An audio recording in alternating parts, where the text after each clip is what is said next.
The Lord Shiva, adorned with a crescent on his forehead and with the sacred Ganga flowing down his matted hair, is a powerful deity. With 3 eyes, 5 faces, and 10 arms, he is the embodiment of death and wields a trident. Despite this, he is also a beneficent Lord. During a time when the entire universe was shrouded in darkness, he created a superpower out of his own self. This power, also known as nature, is the mother of all 3 gods, Brahma, Vishnu, and Mahesha. Nature has many names, including the imperishable, the immortal, the illusory Maya, and intellect. It possesses 8 arms and a radiant face that constantly changes with the whims of Maya. Lord Shiva established his domain in the holy city of Kashi, where he and his consort Parvati reside. Even during the time of annihilation, they never leave Kashi. Thus, it is known as an inseparable domain of Lord Shiva. Lord Shiva named this domain as the blissful forest. Although there are countless forms of Lord Shiva, the phallus is the supreme form of the ever-beneficent Lord. Once while dwelling in that blissful forest, Lord Shiva and Parvati desired to create someone who could shoulder the responsibility of creation. Lord Shiva smeared nectar on his left side on the 10th limb with the consent of his consort, and immediately a male appeared. Lord Shiva named him Vishnu. Then, by the grace of Lord Shiva, many currents of water flowed out from Vishnu's body, and he slept over them.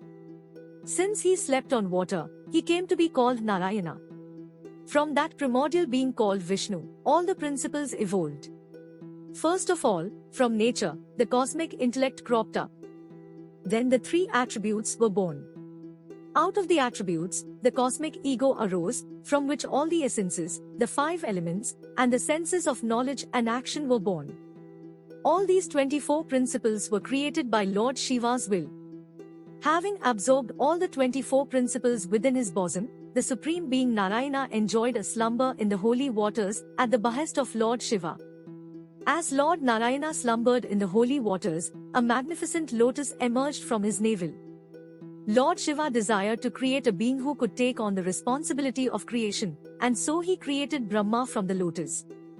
However, Brahma failed to recognize his creator and insulted Lord Vishnu, resulting in a quarrel. Suddenly, a phallus of enormous dimensions emerged between them, preventing them from fighting. They prayed to the phallus, and Lord Shiva emerged from it, declaring himself as the supreme creator of the entire universe. He entrusted the task of creation to Brahma and the task of nurturing to Vishnu before vanishing. The Shiva-linga, which is the embodiment of Lord Shiva, was rooted there, and Brahma and Vishnu worshipped it by chanting Vedic hymns. The worship and adoration of the Shiva-linga thus came into being. Lord Shiva is the bestower of all enjoyments and liberation, and those who worship and adore the Shiva-linga with a purified heart and mind attain the abode of Lord Shiva after all their desires have been fulfilled.